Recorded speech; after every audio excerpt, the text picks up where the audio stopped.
दुनिया की सबसे सर्द और कम आबादी वाली जगह होने के बाद भी आर्कटिक तेजी से यूनाइटेड स्टेट्स और दूसरी रीजनल पावर्स के लिए खास फोकस वाली जगह बनती जा रही है।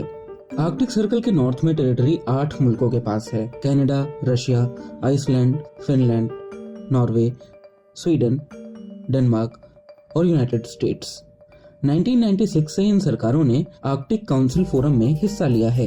साइंटिफिक रिसर्च और एनवायरमेंटल कंजर्वेशन को बढ़ावा देने के लिए इन मुल्कों के साथ सामी, इन्यूट और चुक्ची जैसे इंडिजिनस ग्रुप्स के रिप्रेजेंटेटिव भी इनमें शामिल रहे हैं।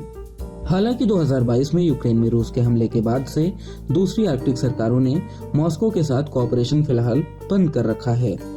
टेंशन उस वक्त आई है जब क्लाइमेट चेंज की वजह से पिघलती बर्फ आर्कटिक को कमर्शियल और जियोपॉलिटिकल कंपटीशन की जगह बना रही है। यहाँ नए शिपिंग रूट खुल रहे हैं, साथ ही फॉसिल फ्यूल और दूसरे मिनरल डिपॉजिट तक पहुँच और आसान हो गई है। आर्कटिक की ज्यादातर कोस्ट लाइन को रशिया कंट्रोल करता है और उसने वहाँ मिलिट्री इंफ्रास्ट्रक्चर बना लिया है। इसके साथ ही वो लगातार नए इलाकों पर दावा भी कर रहा है। समंदर पर कानून के यूनाइटेड नेशन के कन्वेंशन के बावजूद यहाँ मैरीटाइम टकराव भी लगातार हो रहे हैं। कनाडा और रूस दोनों का दावा है कि नए शिपिंग रूट के कुछ हिस्से उनके इलाके में मौजूद पानी से गुजरते हैं, जबकि यूनाइटेड स्टेट्स ने अब तक यूएन की मैरीटाइम ट्रीटी को रेटिफाई नहीं किया है। बाहरी ताकतें भी अपना दावा जता रही हैं, जैसे चीन ने खुद को नियर आर्कटिक स्टेट बताया है और वो आर्कटिक सरकारों के साथ पार्टनरशिप करके इंफ्रास्ट्रक्चर और रिसर्च में इन्वेस्ट कर रहा है।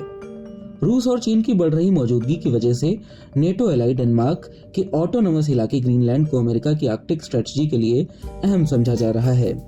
इस आइलैंड पर पहले ही यूएस मिलिट्री बेस है। यहाँ हाल ही में डेनमार्क ने भी अपना मिलिट्री बिल्डअप बढ़ाया है। जैसे जैसे इलाके में मौसमी और सियासी गर्मी बढ़ रही है, आर्कटिक पर असर बढ़ाने की रेस अभी शुरू ही हुई है।